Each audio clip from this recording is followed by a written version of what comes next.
जय श्री राम। जय श्री राम। जय श्री राम। मंगल भवन मंगल हारी, द्रपहु सुदशरथ अजिर बिहारी। जिसके पावन नाम सुनते ही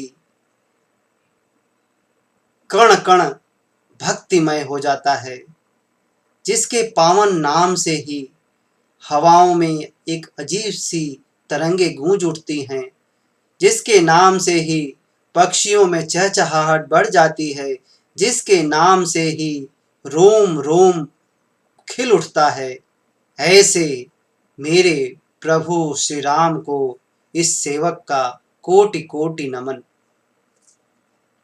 नमस्कार दोस्तों, आज की संध्या पर मैं एक शाम प्रभु श्री राम के नाम लेकर फिर उपस्थित हुआ हूँ। दोस्तों, मैं कोशिश करता हूँ कि प्रभु श्री राम प्रत्येक सनातन धर्म के या जुड़े हुए लोगों के दिल में वास करें। प्रभु श्री राम प्रत्येक सनातनी के घर में वास करें।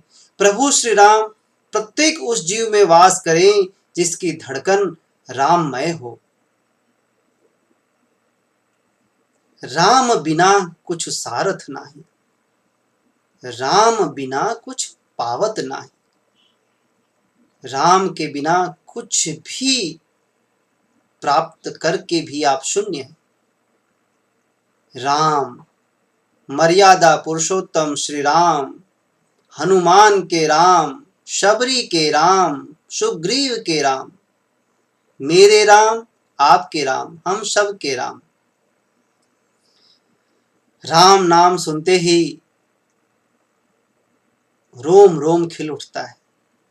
और क्यों न खिले, क्यों न खिले। बाबा तुलसी कह गए हैं, राम नाम जीवन आधारा। राम नाम ही जीवन का आधार होना चाहिए। क्या राम नाम ही कहें तो जीवन का आधार है। जब बालक जन्म लेता है और जब बालक जन्म लेकर तरुणावस्था, युवा अवस्था को पार करते हुए वृद्धावस्था में जब जाता है, और एक समय ऐसा भी आता है जब उसके जीवन की डोर टूटने वाली होती है, सांसें थमने वाली होती हैं, तब प्रभु श्री राम का दर्शन, प्रभु श्री राम का ध्यान, प्रभु श्री राम का कीर्तन ही उसके लिए मोक्ष का मार्ग बनता है। कानों में अगर अंतिम वक्त राम नाम पड़ जाए तो व्यक्ति का मोक्ष निश्चित है। कितना छोटा नाम है राम, लेकिन कितना बड़ा काम है राम। महर्षि वाल्मीकि जी ने रामायण होने से पहले ही इस महाकाव्य का निर्माण कर दिया था, उसकी रचना कर दी थी। उन्होंने रामायण के एक एक प्रसंग का वर्णन संस्कृत भाषा में बड़ी खूबी से किया है।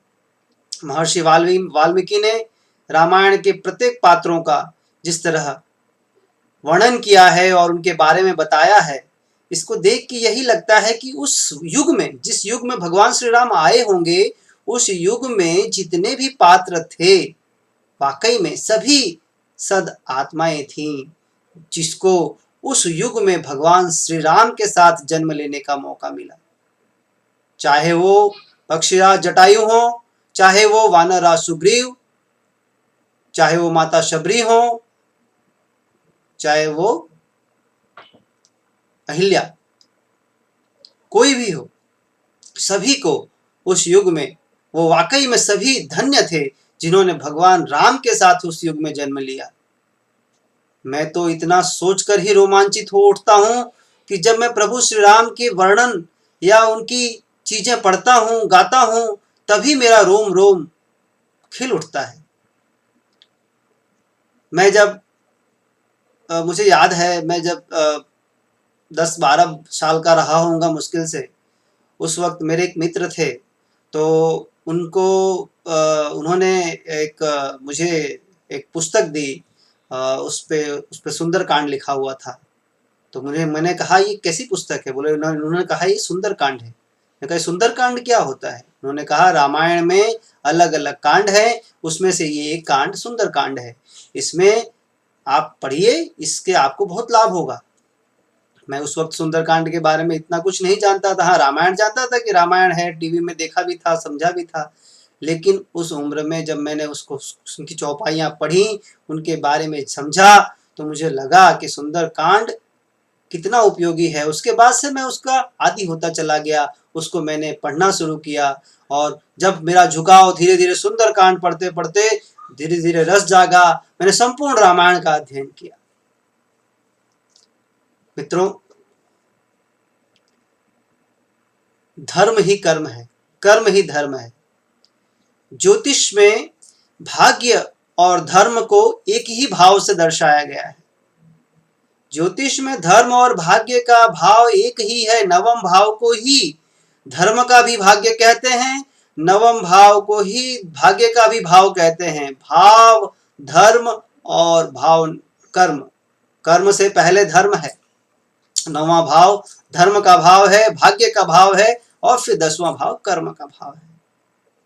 अगर आपके प्रत्येक कर्म से पहले धर्म जुड़ा रहेगा, आपके प्रत्येक कर्म से पहले आपका धर्म आपके साथ रहेगा, तो आपका कर्म उत्कृष्ट होता चला जाएगा और आपके कर्म से आपको लाभ भी होगा।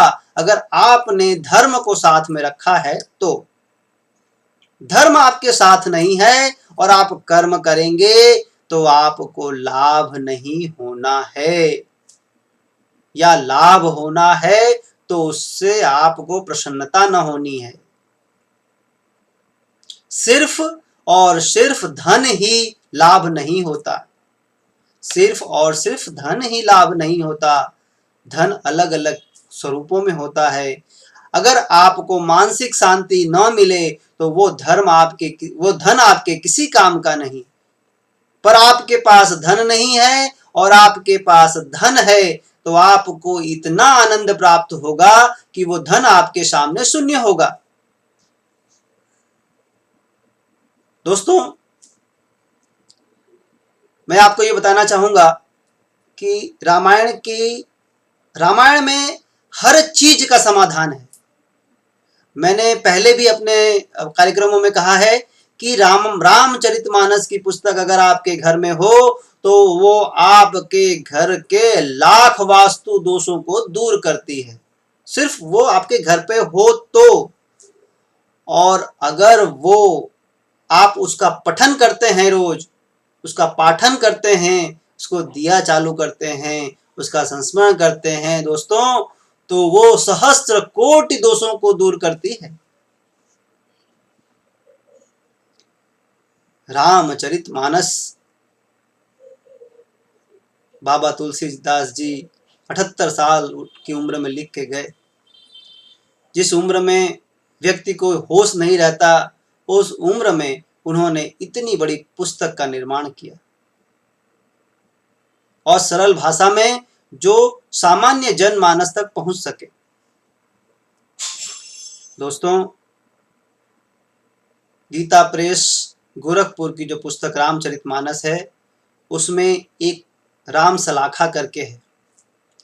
आपके प्रत्येक प्रश्नों का उत्तर, आप कभी भी कंफ्यूज हो, कभी भी आप चिंतन में हो, कभी भी आपको किसी समस्या ने घेर रखा हो, आंख बंद करके उस पर उंगली रखिए, किसी भी कोष्टक पे उंगली रखेंगे और उसके आगे करते जाएंगे तो एक चौपाई का निर्माण होगा जो आपकी आने वाली समस्या का समाधान होगा। आपकी समस्या कैसी होगी, किस स्वरूप में होगी, क्या उसका परिणाम आएगा, वो सब उसमें वर्णित हो जाएगा। दोस्तों, अगर आपको वो कोष्टक ना मिल सके, आप ना ढूंढ पाएं, तो कमेंट सेक्शन में लिख दें अपना ईमेल आईडी या व्हाट्सएप नंबर, मैं उसका एक फ़ोटो खींच के आपके उसमें डाल दूंगा। लेकिन मैं चाहूँगा कि प्रत्येक व्यक्ति को इसका लाभ मिले। हम लोग हमारी समस्याओं को लेकर इधर उधर पता नहीं किधर किधर भटकते रहते हैं, लेकिन फिर भी हमारी समस्याओं का समाधान नहीं होता। क्यों नहीं होता? क्योंकि हम सही जगह नहीं जाते। हमारे संस्कारों में हमारे संस्कारों ने हमको संस्कारों ने बांधा ही नहीं है। हम अपने संस्कारों से जी ही नहीं रहे हैं। हम पाश्चात्य आधुनिकता में खोए जा रहे हैं। सनातन धर्म और संस्कृति को भूल गए हैं। जरा सा सनातन धर्म से जुड़ें, सनातन संस्कृति को जोड़ें, अपने विषय अपने साथ रखें, फिर देखें समस्याएं। और समस्याएं तो जीवन में कभी खत्म नहीं होने वाली। जब मृत्यु लोक में जन्म लिया है तो समस्याएं तो रहेंगी, लेकिन उन समस्याओं का समाधान भी तो है। लेकिन हम उस समस्या का समाधान इधर उधर जाके ढूंढते हैं। लेकिन जो हमारे पास है, हमारे पूर्वजों ने, हमारे ऋषि मुनियों ने, हमारे महात्माओं ने इतने परिश्रम से आने वाली पीढ़ियों के लिए जो संजो करके रखा है, जो हमें बता के गए हैं, जो हमारे लिए दे के गए हैं। उनको पता था कि कलयुग में प्रत्येक व्यक्ति इतना पीड़ित होगा कि वो समस्याओं से घिरा रहेगा। तो अगर वो समस्याओं से घिरे रहते हुए भी धर्म से जुड़कर अपने आप को, अपने जीवन को उस राह पर ले जाएगा तो वाकई में समस्या का समाधान हो जाएगा। मैंने देखा है बहुत छोटी छोटी उम्र में बच्चे सुसाइड कर ले रहे हैं, युवक युवतियां सुसाइड कर ले रही हैं, आत्महत्या। अरे आत्महत्या कैसे, क्यों? समाधान नहीं है। लेकिन धर्म से नहीं जुड़े हैं, अपनी बेस को भूल गए हैं, कल्चर को भूल गए हैं, सभ्यता को भूल गए हैं। मैंने ऐसे कितने ही युवक युवतियों और बालकों को समझाकर उनको इस विचार से दूर किया है। मैं आपसे भी अनुरोध करता हूं कि आपके पास भी कोई ऐसा व्यक्ति हो, पीड़ित हो और इस राह पर जाने की सोच भी रहा हो और आपको पता चले, तो आप उसे धर्म से जोड़ें, नहीं तो मुझसे बात कराएं। मैं पूरा प्रयास करूंगा, क्योंकि 84 लाख योनियों को पूरा करके भटकने के बाद ये मनुष्य तन मिलता है। बड़े भाग मानुष तन पावा। अरे बहुत भाग्य है हमारे जो मनुष्य का तन हमें मिला हुआ है, और हम इसे व्यर्थ में जाने दे रहे हैं। और इसे सुसाइड करके, आत्महत्या करके, छोटी छोटी बातों के लिए वो बातें इतनी बड़ी हो गई है कि जीवन का अंत ही उसका समाधान है। बिल्कुल गलत है, बिल्कुल गलत है। समाज दोषी है उसके लिए, हम और आप दोषी हैं उसके लिए, क्योंकि हमने उसके लिए प्रयास नहीं किया। दोस्तों, मुझे बहुत दुख होता है ऐसे सब चीजें देखकर, और मैं बहुत ही दुख महसूस करता हूं अपने आप में कि मैं चाहते हुए भी ऐसे लोगों की सेवा नहीं कर पा रहा हूं, क्योंकि मुझे पता नहीं है किस किस जगह पे कौन कौन से लोग ऐसे पीड़ित दुखी हैं। किंतु मेरा आपसे वादा है कि ऐसे किसी भी व्यक्ति को आप देखें, मुझसे एक बार उनका परिचय कराएं, बात कराएं, और मैं पूरी कोशिश करूंगा और मेरे प्रभु श्री राम जरूर उसकी मदद करेंगे और उसके विचारों में शुद्धता आएगी और वो जीवन को एक नई दिशा में जिएगा। व्यक्ति की अपेक्षा ही उसके दुख का कारण है। अपेक्षा ही दुख का कारण है। अपेक्षा ही ऐसी रखो कि दुख ना हो आपके साथ। लेकिन भौतिक जीवन में हम और आप सब लोग जी रहे हैं। भौतिकता, वास्तविकता, समाज, परिवार, कर्म, ये सभी जुड़ के चलते हैं। ज्योतिष में 12 भाव होते हैं, 12 घर हैं। वो 12 चीजें हमको लेके चलनी होती हैं। एक हम खुद हैं, हमारा परिवार है, पराक्रम है, भाई बहन है, घर परिवार मकान है, पत्नी बच्चे हैं, विद्याभ्यास है, रोग शत्रु ऋण है, पत्नी है, हमारे संचित कर्म गुप्त कर्म है, हमारा आयुष्य है, हमारा धर्म कर्म भाग्य है, हमारा कर्म है, हमारा आय लाभ जुड़ा हुआ है, और लास्ट और अंतिम में हम मोक्ष की तरफ जाने का सोचते हैं।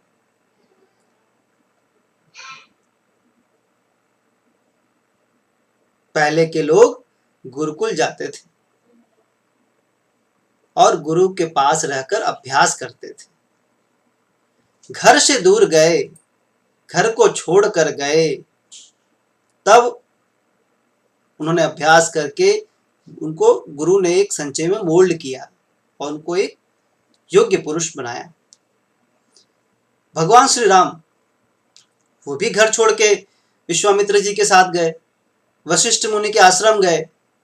राजमहल में रह के उन्होंने कोई चीज नहीं प्राप्त की। क्या राजमहल में रह के हर चीज मिल सकती है?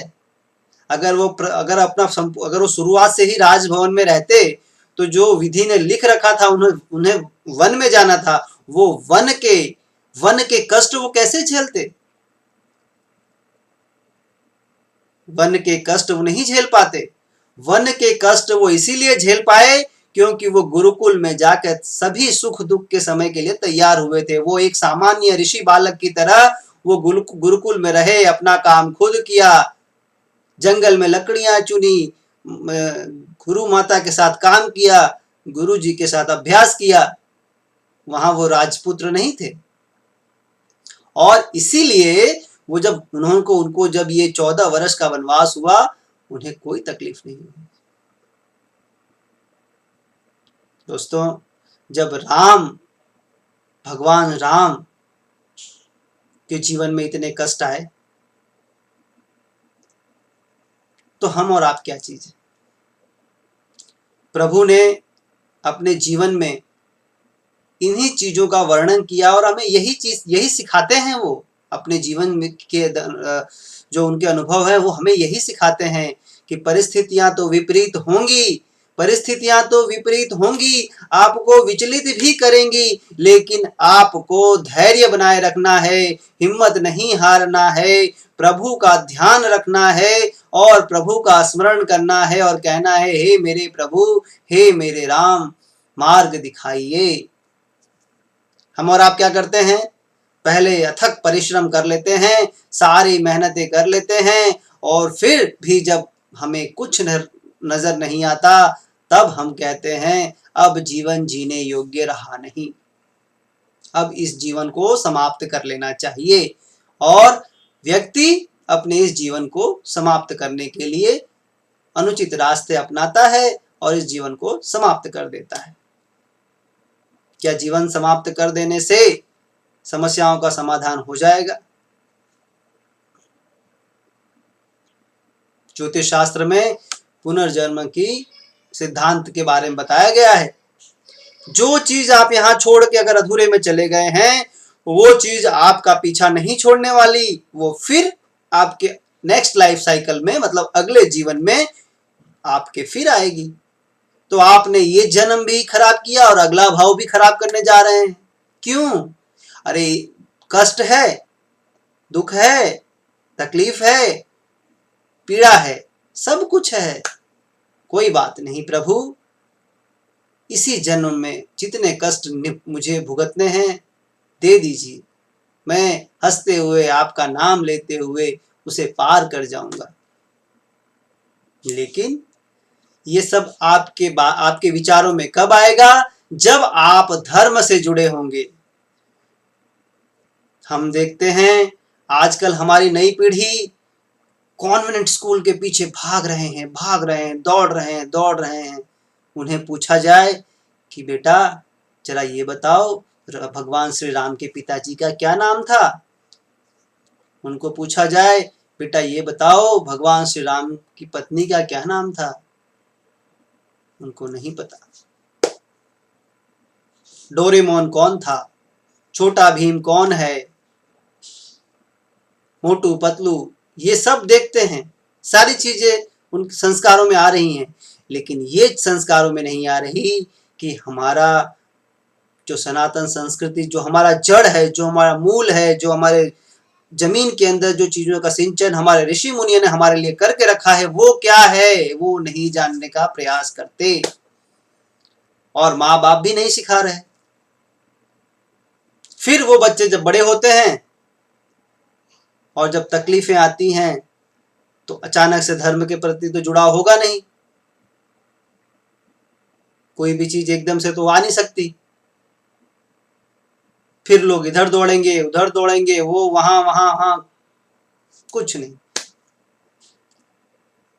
अभी भी समय है दोस्तों, अभी भी समय है। हम सनातन धर्म की ओर चलें, संस्कृति को बचाने की ओर चलें, हमारी पुरानी सभ्यताओं को बचाने की ओर चलें, उनसे जुड़ें। उनसे जुड़ेंगे, धर्म ही हमारी रक्षा करता है और हम धर्म की रक्षा करते हैं। अगर हम धर्म की रक्षा करेंगे तो धर्म हमारी रक्षा करेगा। संस्कृत में है श्लोक है, एषाम न विद्या न तपो न दानम न ज्ञानम न शीलम न गुणो न धर्म ते मृत्युलोके भुवि भारभूता मानुष्य रूपेण मृगाश्चरन्ति। ये सारे गुण जिसके अंदर नहीं है वो मनुष्य रूप में पशु है। अरे आप मनुष्य हैं, भगवान ने आपको 2 पैरों पे खड़ा किया है और आपका मस्तिष्क सबसे ऊपर दिया है जो परम ब्रह्म के संपर्क में लाने के लिए है। मस्तिष्क से सोचिए, पशु जैसा नहीं है। पशु 4 पैर पे खड़ा है, उसका पेट, उसका मुंह, उसका मस्तिष्क, उसके सभी एक ही लेवल में है। वो हॉरिजॉन्टल है और आप वर्टिकल हैं। सोचिए आपको प्रभु ने कितना अच्छा मौका दिया है, तो उस परम ब्रह्म को प्राप्ति के लिए प्रयत्न क्यों ना करें हम।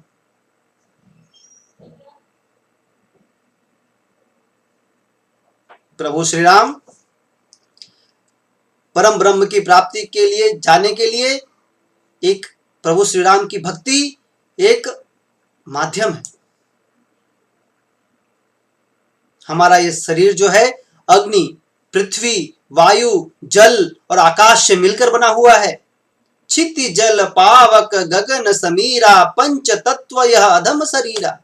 जब 5 तत्वों से मिलकर ये शरीर बना हुआ है तो क्यों ना वो 5 तत्वों को का जो मिश्रण है, वो 5 तत्वों का जो मिश्रण हमारे शरीर के अंदर हुआ है उसे समझकर, उसे योग्य रूप में जानकर और अपने जीवन को जिया जाए।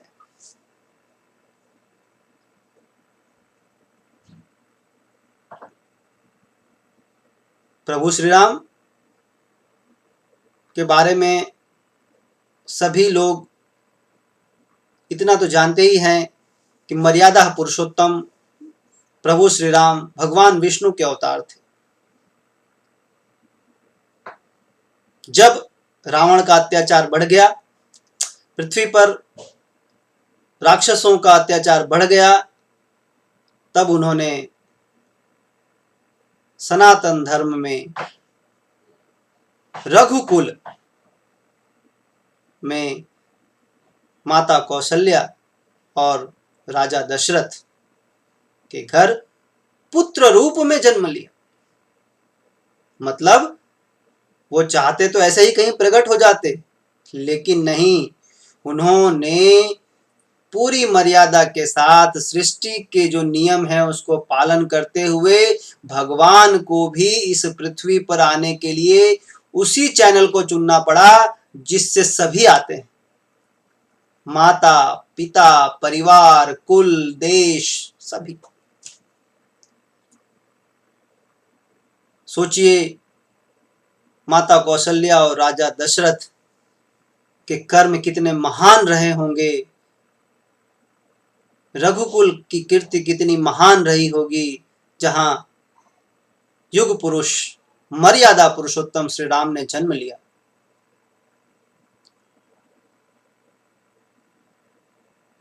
भगवान राम राजमहल में रहकर सिर्फ राम रह जाते, लेकिन वो वन गए, वन घूमे, छोटे बड़े सभी के साथ जुड़े, जंगलों में लकड़ियां चुनी, नदियों से पानी पिया, पक्षियों से बात की, ऋषि मुनियों के साथ रहे और 14 वर्ष राज्य महल से दूर रहे। इस संघर्ष ने, इस तपस्या ने उस महाराजा राम को तपस्वी राम बना दिया। राजपुरुष राम की जगह तपस्वी राम बन गए वो। तब आज हम और आप उनके उस चरित्र का गुणगान करते हैं। तो कोई भी व्यक्ति हमेशा सुख में रहकर, हमेशा सुख की गोद में बैठकर, हमेशा कभी भी कीर्तिमान नहीं हो सकता। संघर्ष तो प्रत्येक के जीवन में आता ही है, और जो उस संघर्ष को डट कर उसका सामना करते हैं, वही पत्थर का निर्माण, वही पत्थरों का उसमें जो आकृति बनती है, उसमें एक छवि बनती है, वो पत्थर तराशे जाते हैं, संघर्षों से तराशे जाते हैं, तब जाकर एक योग्य चरित्र का निर्माण होता है। मैं आपसे अनुरोध करूंगा कि आप सभी प्रभु श्री राम के बताए हुए मार्गों पर चलें, प्रभु श्री राम के दिए हुए संदेशों का अनुसरण करें। जीवन बहुत अनमोल होता है, और इस जीवन में कष्ट आए तो घबराए नहीं। हर रात के बाद दिन और दिन के बाद रात आती है। पूर्णिमा है तो अमावस्या है, अमावस्या है तो पूर्णिमा है, दिन है तो रात है, रात है तो दिन है। जब भगवान सूर्य और चंद्र को ग्रहण लग सकता है, तो हमारी और आपकी क्या औकात। उनको भी ग्रहण लगता है, उनको भी कष्ट होता है, वो तो सर्वशक्तिमान है, देवता हैं, उनको भी ग्रहण लगता है, तो हमें और आपको क्यों न लगेगा। लेकिन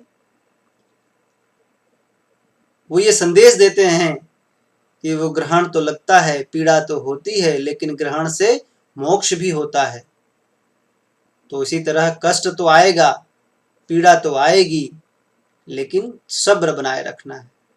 कभी कभी हम और आप सड़क मार्ग से जाते हैं, अच्छी सड़क होती है तो 120 130 की स्पीड में चलते हैं, और खराब जब सड़क आ जाती है तो हम अपनी चलने की गति को कम कर देते हैं। अगर हम गति ज़्यादा रखेंगे तो हमारे वाहन को भी नुकसान होगा, हमें भी नुकसान होगा, और हो सकता है सामने वाले को भी हम नुकसान कर दें। थोड़े पथ पर जब तक वो मार्ग खराब है, हमें अपनी गति को धीमा करना पड़ता है, और फिर अच्छा मार्ग आने पर फिर हम अपनी उसी रफ्तार से चले जाते हैं। यही हमारा जीवन है। चलते हैं सुख की ओर, सुख की राह पर, आए दुख का जब सफर, कर दीजिए अपनी गति को कम, हो जाएंगे उत्कृष्ट सफर। दुख सुख, सुख और दुख सब प्रभु श्री राम की देन है। लेकिन मैंने फिर कहा आपको, जो लोग ज्योतिष को थोड़ा बहुत समझते हैं वो जानते होंगे कि नवम भाव धर्म का भाव है, और वही हमारा भाग्य है। तो सोचिए, भाग्य धर्म से जुड़ा है और धर्म भाग्य से जुड़ा है, तो अगर धर्म आप अच्छा करेंगे तो भाग्य तो अच्छा होना ही है।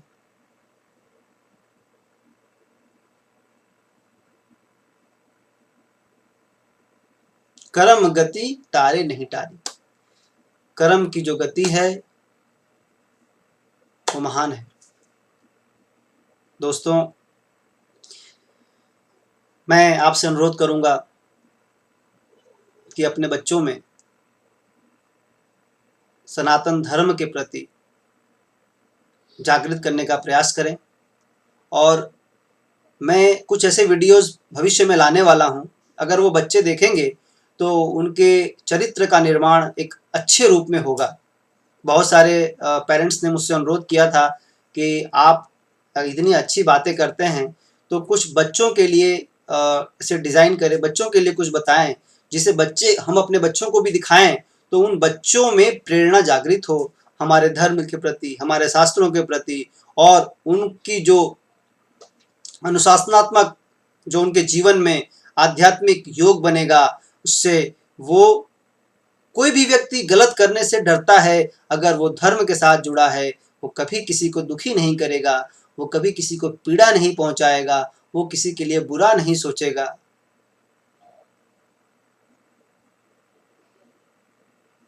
तो मैं आपसे फिर अनुरोध करूंगा आज की शाम राम के नाम पर, कि आज मैं इतना सी बात, सिर्फ इतनी सी बात कहा मैंने आपको, 2-3 चीजें समझाया है शॉर्ट में। उसकी ब्रीफ में आपको बताऊं कि रामचरितमानस संपूर्ण वास्तु दोषों को दूर करने वाला एक ग्रंथ है। घर में रखें, उसका अध्ययन करें, पूजा करें, आरती करें, वंदना करें। राम सलाखा उसके अंदर है। किसी भी परिस्थिति में विपरीत से विपरीत परिस्थिति आपके अगर जीवन में आती हो तो उसका उपयोग करें, उसमें देखें। अगर उसे नहीं समझ में आता है कुछ भी, उसमें नीचे लिखा हुआ रहता है कैसे क्या करना है। जो चौपाई बनती है उसको पढ़ें, उसको समझें और उसके अनुसार काम करें। अगर खराब समय है तो धैर्य बनाए रखें, समय को जाने दें। अच्छा समय है उसका लाभ लें। तो दोस्तों, जीवन को मधुर बनाने के लिए, जीवन को अच्छा बनाने के लिए, जीवन को सफल बनाने के लिए धर्म अति आवश्यक है।